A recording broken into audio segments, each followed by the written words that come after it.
you see me all right there? We're in the middle of the screen. Welcome back to Bull's Outback Adventures. Always do that. Go again. Is it good? Welcome back to, do it, Mia. Stop it. Is it good? Stop it, start it again. All right, we're ready to go. In. Welcome back to Bull's Outback. Oh, I've got to stop doing that. Start it again.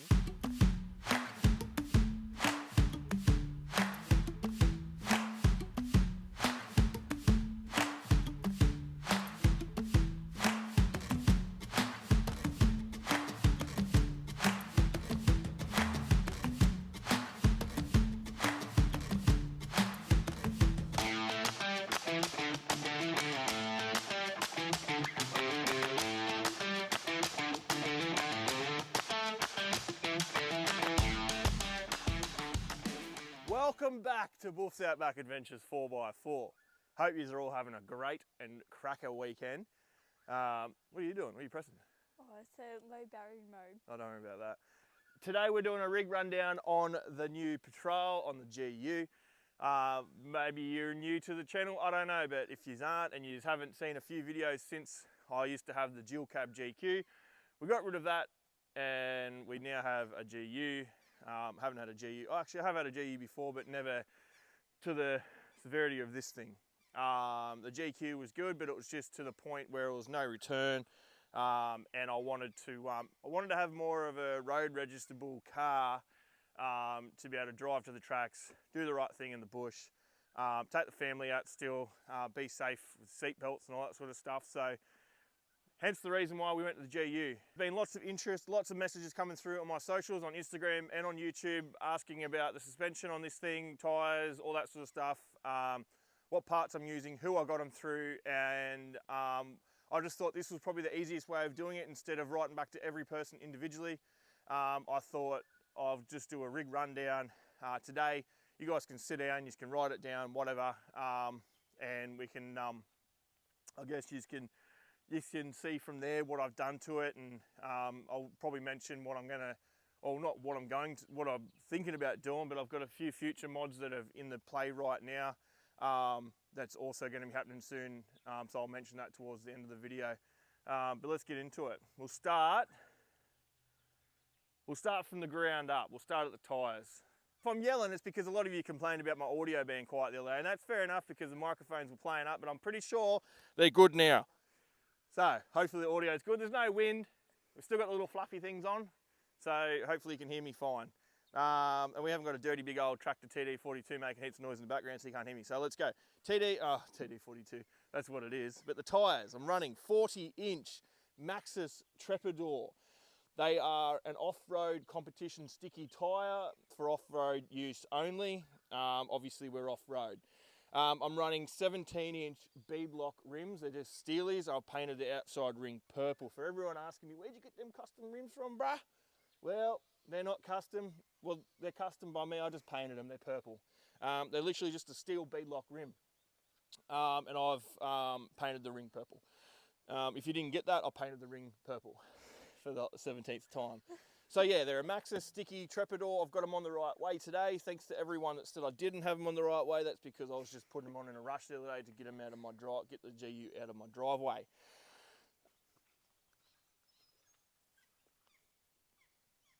So obviously these are only on when I trailer the car. I'm still trailering it to the bush. Yes, it's registered, but these are only on these big bad boys when I trailer it. They're too good of a tyre, too soft of a tyre to run on the road. They'll just rip up and they'll be bored within about 20 seconds. So they're only on the car when I trailer it. I run 37-inch Nanking Chinese tyres. Just for now, I'm going to get some Maxxis razors for it because they're a much better tyre on and off-road than what I'm running at the moment. Camera woman's got the camera going doing these ones, so keep it still, bruz. She's only getting paid small wages. I'm not getting paid anything. No, that's right. Remember that, so keep it still. So these are just on for when I trailer it. Righto, let's go. We'll start at the front. We're said from the ground up, so let's start now at the front diff. Right, so pretty much I don't run locking hubs. I'm running PJ's off-road drive flanges. The reason why I'm doing that was because I was just didn't matter what hub I'd run. auto, manual, expensive to cheap. I was breaking everything. I was running standard GU axles in the GQ, and for a little bit, before I put chromos in, RCVs, and then pretty much the hubs were like a mechanical fuse, but I was over it because I just turned the tyre and they'd snap. So I've gone a PJ's off-road drive flange. So yes, it's like, you could almost say it's constant full drive once when the transfer's in, but as soon as you take the transfer out, it is rear-wheel drive only, but the front does still turn on the road. So I mean, I'm happy to do that. I haven't had any issues yet. Still, I've been driving it around on 37s with no problems at all. So if you want to know where I got them from, PJ's Off-Road. I'm pretty sure she's on Insta, or just Google it, and Pamela's number will come up there and you can hit her up through there. And then I'm running the 300M RCVs. They've been quite strong. I've only managed to break one in probably the 12 months of having them in my front diff. And they've copped hell. I've ran 40s on between 0 and like 10 PSI, absolutely smashing them. I snapped one the other day in Glasshouse, and I think it just had a weak spot in it. But yeah, so they were really good. RCV from the States sent out a new one. I think it was within a week. I had the new shaft, put it on. Right, so that's my axles, tyres, and drive flange. Everyone's asking about the front end flex. Pretty much, I'm running Superior 80 series front shocks. They're the 7-inch, 13-inch. I think they come in at about 12.8 full length travel. The rears are 13s full. I measured them both. The fronts are a little bit lower, shorter than the rear in the full travel. But I'm also running Wild Customs 4x4 Xlink. I've ran a few of these now on different diffs. Can't bend down because my knee's cooked, but I'll get the camera lady to go down and you can see it. I don't know how well you can see it there, me. If you go right down underneath there, that's an Xlink there. So if you go to the left a little bit and show them a full view, that there is an Xlink. Pretty much it cuts out the bottom mount of the radius arm, and it's just like taking your bolt out like some people do in your radius arm to give you a little bit extra flex. Has got a lockout pin, so when it's on the road, the lockout pin's just, oh, Mia keeps moving the camera, so come back a little bit, I'll point it. That's the lockout pin just there. So that just winds in, there's a little washer type of thing welded to the diff housing, that winds in and locks that out, so it's just like having your radius arms back in there. It's very stable on road. As soon as you get off road, you undo that bolt, rip her out, it's like a 32mm head, bolt head, rip her out, and she's good to go. Back on me. So for everyone asking all about the flex questions for the front end of this thing, I'm running Black Hawk radius arms, 13-inch shocks, the Xlink, and that is about it. That's it for the front of it. That's all I've done.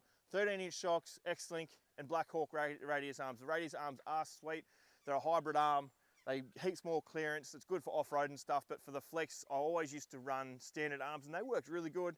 But yes, stronger arms. I did snap a few standard arms, so I'm running now Black Hawk arms with the Xlink, and that's a really good combination. 5 links are good, but I think personally, from me being out wheeling with other people, the Xlink is much better. I've had a few little issues where it's cracked around the housing, but you're going to get that. You're welding into a thin diff housing, so you just got to keep an eye on it. I've had to do it a few times now, fix up a few welds here and there, but it's just preventative maintenance. Look after your shit and you'll be right. Righto, so moving backwards now, still underneath, I'm running 85% reduction gears in the transfer case. That works really well with the 4.6 diff centers that I'm running, as long with the 40s as well. Nice and slow. It's not to the point where it's like twin sticks, twin transfers, blah, blah, blah. I probably wouldn't mind that, but I still like a bit of a sendage boys every now and then. Sendage boy, as you all well know. So yeah, 85% reduction gears with 4.6 centers. And then moving back, still standard tail shafts, front shaft, everything's still standard. Gearbox is still just a GU gearbox. I'm running standard axles in the rear until there's something on the market that's available that's not $27,000 to run some stronger gear in the rear. I am still running standard GU axles. They're quite strong. I've honestly not broken too many, but when I have, it's taken the diff center out with it, locker, everything. So Standard axles, obviously same rims all round. I've got the Superior long arm kit in the rear. That was welded in by my good friend Connor McManus. He done that for me, good on him, shout out. Running Benji's up at like mount to fix the geometry. It's sorted all that out from Rampt Customs. You can find him on Insta, Facebook, Google, wherever you want to find him. He does heaps of cool shit. So have a look at that. That has fixed it a little bit, but all I've done for the rear of this is the long arms. I've got adjustable uppers with Benji's mounts,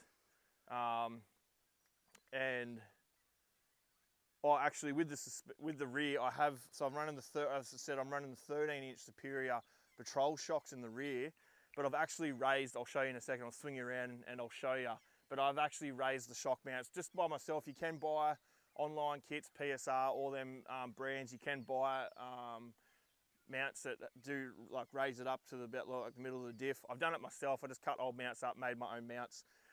And that's raised it up at about 150 mil. So it's got heaps more down travel. And then with the bump stops are all custom made, like extended by myself as well. So I'm pretty much riding on bumps at the moment just to protect my shocks, because there's only about 50 mil of shaft in the shock once now I've raised those shock mounts.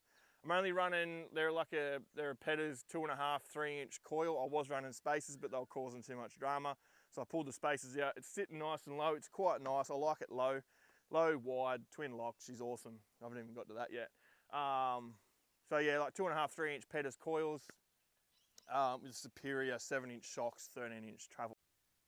So as you can see, that's that shock mount there I've raised. Same with the other side there, nice and high, and you can probably see where my bump stops are sitting there, practically on the striker plate. Now there's probably heaps of stuff I'm missing out on here, hence why in the description of this YouTube video, if you jump in there, I'm going to put a full list, pretty much from the ground up, front to rear, everything that I've done to this car, all the mods, who they're from, you can check it out. Right, so as I said, yeah, I'll put it in the description, but if you head over to Instagram or Google and type in my 4x4 info, there's a page there that you can actually look up, and you can put your own rigs there as well, but my rig's there. It's a page where you can jump on there, look at everyone's rigs that they've posted photos of, their information, all their, like the full rig rundowns pretty much. They'll have everything they've done, who they've bought their parts through, who fitted them, if they fitted themselves, they got shops to do it, where they could live, all that sort of stuff, where they got it done. You can find all that. So it's my 4x4 info. Find them on Instagram, they're on Instagram, or just check them out on Google. My build is on there. Check it out. If you don't want to look at the description on YouTube, head over to them and you'll see them there. They've got some really cool builds on there already. Mine's like the third or fourth one down at the moment. So get on there, give them a follow, look them up on Google, give them a look. There's heaps of builds on there, heaps of inspiration. If you've got a car like that you need, that you've got and you want to have some inspo for it, instead of Facebooking it or Googling it or whatever, jump on my 4x4 info and you can check out mine and everyone else's for your inspiration, and it might help you build your own off-road rig. The sliders were on the vehicle when I first got it. They're just a custom-made, homemade job. They're quite weak. I've smashed them in already. The Bullbar's the same. It's just a mock ARB bar. Not bad, but you've probably seen the video of me trying to climb the log where it just ripped it in half. So what I done was got some 50 NB bar, bent it around a little bit, got some bends there, welded it all up. Got some checker plate on the top here just to cover in that gap. Running a 13-pound XP winch by Runva. I've got Vicoffroad 9-inch spotlights for when we're off-road doing night driving that I don't do because I hate it. GME stubby Ariel with a GME XRS bloody radio inside. I've got a little minion here. Mia wants to video the minion. There he is. Found him on the tracks. He's a new mascot. You've probably seen my old little mascot that I used to have on the back of the GQ. We've retired that thing. It's been used and abused by a few of the blokes on the tracks. So we've had to retire that and give it a good clean. Anyway, so now we're running a minion. That won't be getting used and abused. What's around this side? I've got Superior drag link tie rods. Bloody, what else we got? Patrol Doctor 4-inch bonnet entry Snorkel. I'll pop the bonnet in a minute. You can show the dirty old TD42. Running some stickers. That's pretty cool. Back to the lockers. I'm running ARB.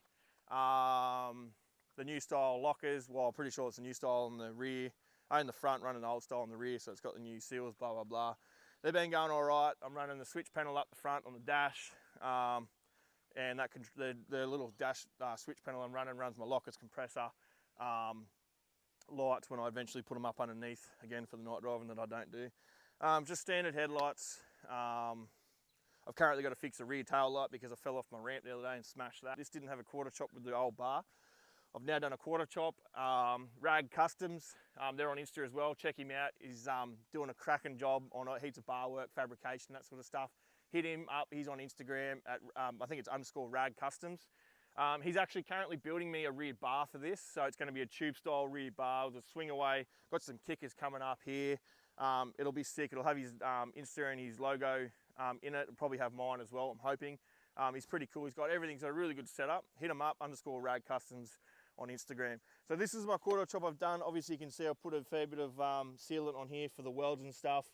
If you get a nice load, it actually turned out quite nice. These plates are from Rag. I went down and picked them up and they fitted really well.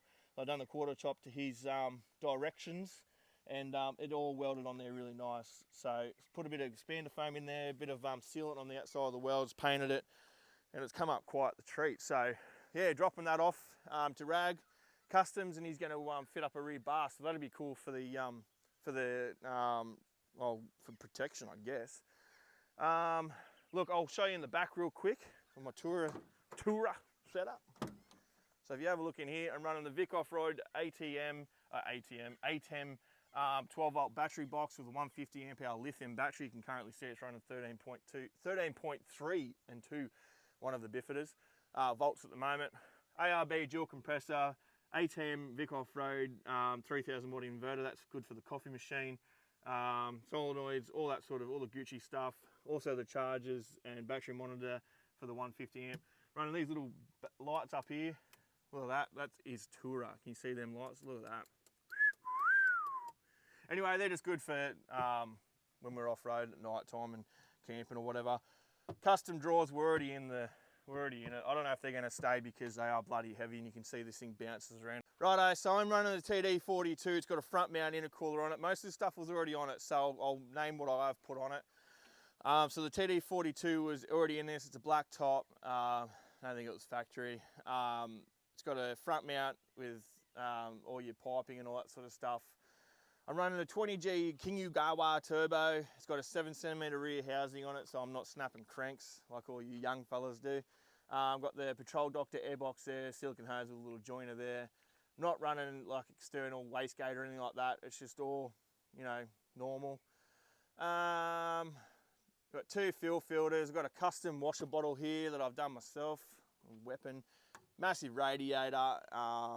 And it's still got aircon. It just needs to be gassed up. It currently hasn't got a heater because someone pulled that out, but I want that back in there because it's cold. So I've got the Caboolture diesel 12mm pump that's been a little bit tickled up, a bit spicy. So it's running about a 13mm fuel pump. It's non-compensated, so everyone that says, oh, it's not tuned and blah, blah, blah, it's actually tuned quite well by myself. Cowboy tuned it. Hasn't had a dyno. Hopefully that'll be getting done soon. But it's non-compensated, which means it doesn't come on boost straight away. It hasn't got a boost compensator on top of the pump like most 12mm do. So it does soot a lot, but once it does come on boost, the soot clears up and it's good to go. But I love a bit of soot. Soot gets the you know what. So yeah, don't know what it's running. I'm guessing it's going to be close to around 300 horsepower. I reckon about 280, 290, but we will get it on the dyno soon.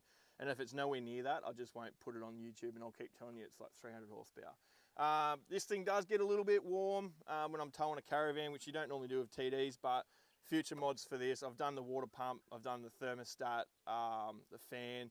I'm going to put some thermos on it because really you've got the 2 lights, the winch, the AC condenser, the intercooler, the radiator, like everything's everything's in front of the radiator, I should say. So there's a lot blocking it. In the bush, it never gets warm, but yeah, obviously when I was towing the other day, it got a little warm. But we just kept sending it, she was sweet.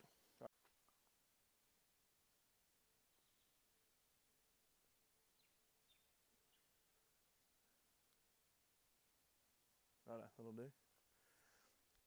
Righto, so as I mentioned in the start of the video, I said there'd be some future mods happening. There's not heaps going because I want to keep it sort of like this. But I am going to be putting some roof sliders on. So that'll be running from the back of the roof from about here all the way down here, down the pillar here. And I'm probably going to get I'll rag customs to bend that up so I'm not dodging it up too much. But yeah, there'll be roof sliders. Won't be a full EXO cage, but it will be roof sliders. There'll be the kickers on the new bar. That'll be going on this week, hopefully. So I'll get some pictures up for you good people once rag's finished with that.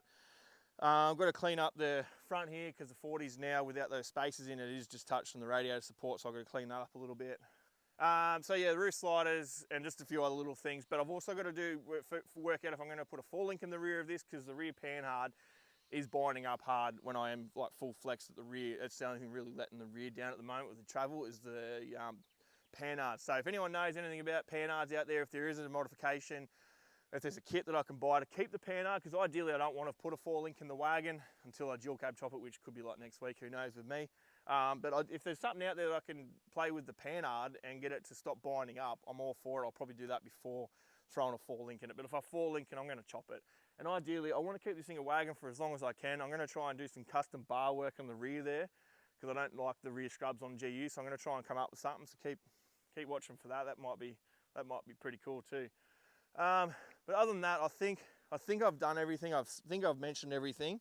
If I haven't, like I said, it'll be in the description, or head over to my 4x4 info on Google or Instagram. Thanks for watching. Buffs Out Back Adventures 4x4. Hit that subscribe button. Hit the like button. Turn the notifications on if you want to be notified. If not, don't. But just subscribe. Helps me out and keeps us producing crappy videos like this for your Sunday. Cheers, guys. Have a good one.